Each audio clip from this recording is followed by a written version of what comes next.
একটা কথা ছিল আপনাদের সাথে। যদি আপনি স্কুলে পড়েন বা কলেজে পড়েন অথবা যেই প্রতিষ্ঠানে পড়েন, আপনাকে যদি আপনার আশপাশের লোকজন শুধু আপনাকে টার্গেট করে বুলি করে অথবা আপনাকে নিয়ে মজা নেয়, এটাতে আপনি মন-টন কিছু খারাপ করেন না। এটার ব্যাপার হচ্ছে যে মানব জাতি অনেক ইনসিকিউর, ঠিক আছে?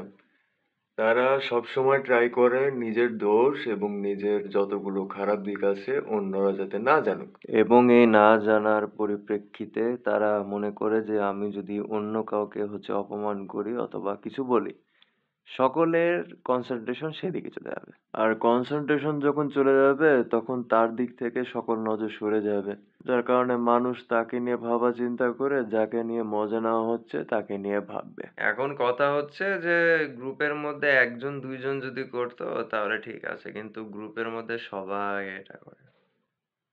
কেউ তাদের আসল রূপ দেখাতে চায় না। সত্যি কথা বলতে কি মানুষ কেয়ারই করে না যে আপনি খাচ্ছেন, ঘুমাচ্ছেন, ঘুম থেকে উঠে মশা মারছেন, দিয়ে আবার ঘুমাচ্ছেন, বসে আছেন, সিনেমা দেখছেন, সিনেমা দেখতে দেখতে ঘুমিয়ে গেছেন।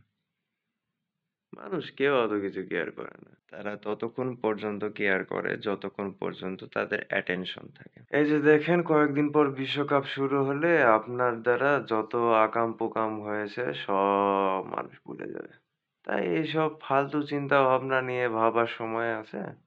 আপনার জীবন অনেক ছোট। তাই আপনি লম্বা একটা ঘুম দেন। কারণ ঝামেলার থেকে ঘুম উত্তম। Good night.